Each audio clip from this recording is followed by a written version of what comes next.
What's up, recteq family? I'm Chef Greg, and today I'm going to show you how to make the ultimate pizza. So if you guys want to up your dinner game for the weekends, check it out. We'll see you guys at the recteq. Woo!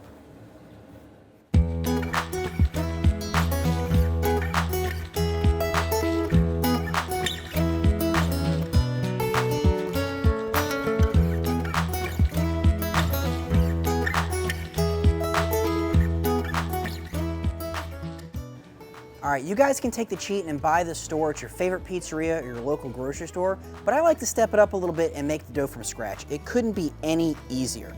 Got a cup and a half of tepid water, and you're looking for that water to be right around 110 degrees. We're gonna add in a tablespoon and a half granulated sugar. We're gonna add in a tablespoon of kosher salt. And we're also gonna add in 2 teaspoons of active dry yeast. And that sugar in there that we added is gonna feed the yeast and gonna make this all happy. It's gonna get foamy and bubbly and release some carbon dioxide. We're also gonna add in 3 tablespoons of olive oil. We'll just give this a quick mix.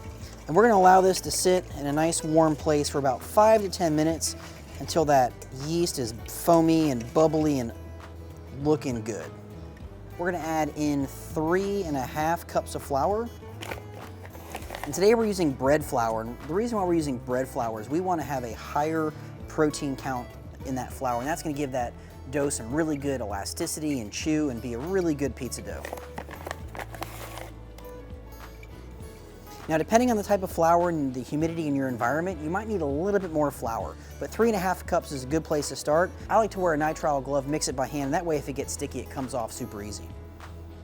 Just work the dough nice and easily and allow it to pull away from the sides of the bowl, and then we'll start to knead that dough. It might feel like it's gonna be a little dry, but just be patient and keep working it, and I guarantee it's gonna come together just fine.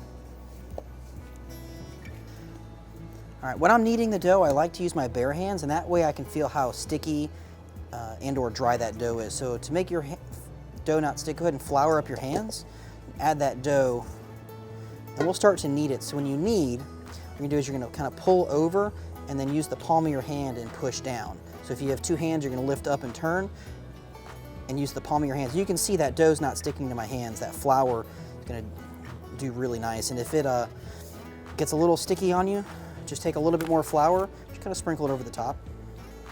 Again, you can always add more, you can't take it away. All right, this dough is no longer sticky, it's got a really good texture to it. What we're gonna do is we're gonna take that same bowl we had, we're gonna add in just a little bit of oil. We're gonna add our dough ball in there. We're gonna cover this up with some plastic wrap or a damp towel, and we're gonna put this in a nice warm spot and allow this to double in size. Take about 25 to 30 minutes depending on how hot it is in your kitchen. All right, it's been about 25 minutes. Our dough has just about doubled in size. I also like keeping a spare bowl here with some flour, and that way we can use it to work. But I'm gonna go ahead and take our dough ball out of there, and we're gonna go ahead and cut it into fourths. And this will give us 4 about 12 to 13 inch pizzas. If you want larger pizzas, you can go halves. But again, I like a smaller, about a 12 to 13 inch pie. Again, these are gonna be a little bit kind of sticky, so I go back in the flour, and then I'll actually start to shape those into rounds. So what I'm gonna do is I'm gonna squeeze in the middle and fold over on itself. And what we're gonna do is we're gonna redistribute all of that sugar in that dough, and the dough itself is gonna go through a secondary rise. And this is gonna release all of those trapped CO2 gases. And again, if it gets a little sticky, just put a little flour in your hands. You can even roll that dough ball back in there. But just a minute or so, we're gonna kind of redistribute that. And then what I always like to do is make sure the bottom of that dough is nice and sealed. Look how beautiful that is. So we're gonna go ahead and put this in a pan. And one of the most important steps of this process is we're gonna retard this dough. We're gonna stick it back in the fridge for at least 3 to 4 hours, and you can honestly put it in the fridge overnight. Another way to take this pizza over the top is to make sauce from scratch, and it's super easy to do. First and foremost, you want to find some really good tomatoes, and these are San Marzano tomatoes. And if you know anything about Italian food, you definitely know about San Marzano tomatoes. The flavor, the richness of these tomatoes are second to none. All San Marzano tomatoes are sold canned. They're gonna be peeled in some tomato sauce. They are good to go. I'm gonna dump it in a bowl here. We're gonna kind of crush them by hand.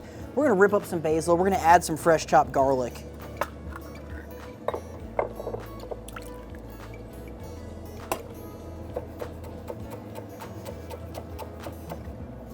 One of the benefits to crushing this up by hand is to make sure that we still have some good texture to that sauce. We don't want it to be a perfect puree. We want a little chunky tomato in there. That's good stuff. All right, so we've allowed these dough balls to rest in the fridge for about 4 hours. They've really relaxed. The beauty of this is the gluten's kind of relaxed a little bit. It's gonna be nicely elastic and easy to shape. I'm always gonna put a little dough, and that way I can stretch it out. So we'll start to work this by hand a little bit. And again, if you don't feel like throwing the dough, that's fine. You can work it on the counter. You can use a rolling pin. And if it doesn't want to stretch, just give it a second. If it's still a little bit cold from being in the fridge, the warmth of your hands will warm it up and it'll stretch really nice. I'm also going to bake this on a perforated pizza pan. I like using these pans because it doesn't obstruct any airflow, so I'm going to have a perfectly crispy crust all over. And we're just going to stretch this out. We've got the RT700 preheated to full. We are 563 degrees, burning the ultimate blend pellet, red oak, white oak, and hickory. There is nothing this grill can't do. Just like you guys. Let's give it a whirl. Very nice.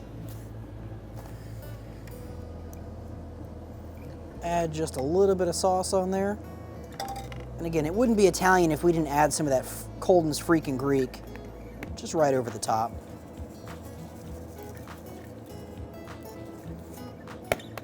We've got some beautiful sliced deli pepperoni.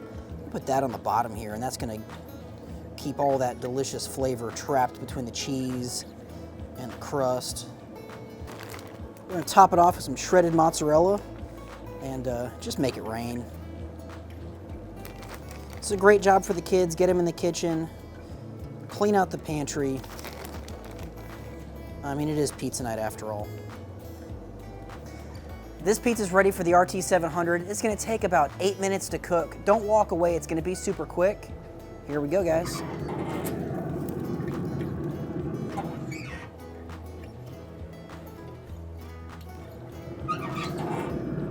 Oh, this is looking perfect. That cheese is perfectly bubbly.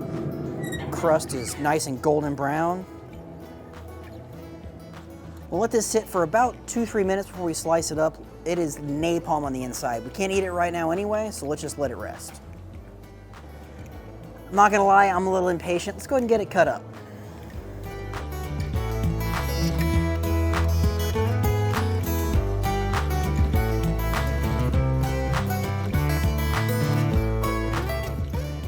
Look at this pizza is standing up on its own. It's got a good little flop, a little bit of grease dripping out the bottom.